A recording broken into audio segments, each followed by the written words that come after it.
কিছুটা বিভেদ আছে, বিভাজন আছে, সেটা জনগণের মধ্যে নেই। আমার মনে হয় রাজনৈতিক দলগুলোর মধ্যে একটা মত ও পথ নিয়ে কিছুটা মত পার্থক্য থাকতেই পারে, যেটাই স্বাভাবিক। বাংলাদেশের মানুষ সবসময় কিন্তু আপনার ঐক্যবদ্ধ থেকেছে প্রয়োজনের সময়। প্রতিটি ক্রান্তিকালে, প্রতিটি সংকটে বাংলাদেশের মানুষ ঐক্যবদ্ধ হয়ে তারা বাংলাদেশের নিরাপত্তা রক্ষা করেছে, বাংলাদেশকে রক্ষা করেছে।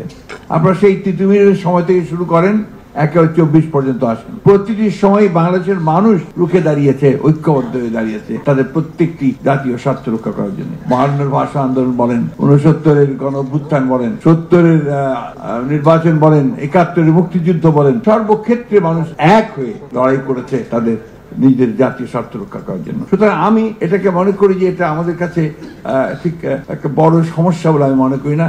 বাংলাদেশের মানুষ ঐতিহাসিকভাবে তারা ঐক্যবদ্ধ থাকে তাদের প্রয়োজনের সময়। মূল ব্যাপারটা হচ্ছে যে আসলে জনগণকে আপনাকে ক্ষমতায়িত করতে হবে, জনগণের সার্বভৌমত্বকে নিশ্চিত করতে হবে। যদি আমরা সেটা করতে পারি তাহলে আমাদের জাতীয় নিরাপত্তাও নিশ্চিত হবে, আমাদের অন্যান্য বিষয়গুলো অত্যন্ত সহজ হবে।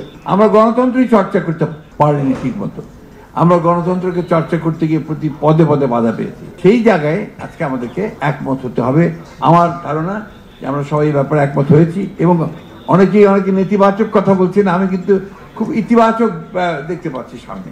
বাংলাদেশের মানুষ তর্ক করছে, বিতর্ক করছে, আলোচনা করছে, তার মধ্য দিয়ে কিন্তু তারা একটা জায়গায় এসে পৌঁছচ্ছে। এবং আমি বিশ্বাস করি যে আমরা এই আলোচনার মধ্য দিয়ে, তর্ক বিতর্কের মধ্য দিয়েই আমাদের সেই জায়গাটা আমরা পৌঁছবো, যেখান থেকে আমরা সত্যিকার অর্থে আমাদের গণতান্ত্রিক প্রতিষ্ঠানগুলোকে নির্মাণ করবার জন্য একটা সঠিক পথ খুঁজে বের করতে পারবো।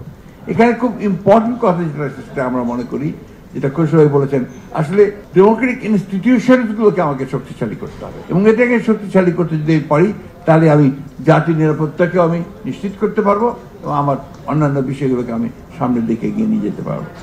আমি সেই কারণেই বক্তব্য দীর্ঘ না করে শুধু এটুকুই বলতে চাই যে আসুন আজকে কোনো নেতিবাচক চিন্তা না করে আমরা সবাই একমত হয়ে এই যে সামনে যে সময়টুকু যে খুব দ্রুত আমরা গণতান্ত্রিক ব্যবস্থার মধ্যে জিততে চাই, সেখানে আমরা যেন দ্রুত যেতে পারি, তার জন্য আমরা সবাই যেন কাজ করি। প্রশ্নটা হচ্ছে গণতন্ত্রে ফিরে যাওয়া, প্রশ্নটা হচ্ছে গণতন্ত্রের উত্তরণ ঘটানো, প্রশ্ন হচ্ছে যে গণতান্ত্রিক রাষ্ট্র ব্যবস্থা চালু করা। আপনারা রাষ্ট্র ব্যবস্থা মেরামতের কথা আমরা বলেছি, এটা তো অনেক আগেই বলেছি। আমরা আপনার সেই 2016 সালে আমরা রাষ্ট্র সংস্কারের কথা বলেছি। আমরা 2023 সালে 31 দফার কথা বলেছি, যেখানে আমরা পুরো রাষ্ট্র সংস্কারের কথা বলেছি। তো কোথায় প্রবলেম গুলো হচ্ছে আমি বুঝতে পারি না। আমার কাছে মনে হয় আমাদের চিন্তা ভাবনার মধ্যে এই জায়গাটাতে আমাদের এক হওয়া দরকার, যে আমরা সবাই এক হয়ে আমাদের রাজনৈতিক দল, যেহেতু আমরা গণতন্ত্রে বিশ্বাস করি, আমাদের তো বিভিন্ন মত থাকবেই, সেই মতগুলোকে আমরা এক জায়গায় নিয়ে এসে আমরা অন্তত এক জায়গায় আসি যে আমরা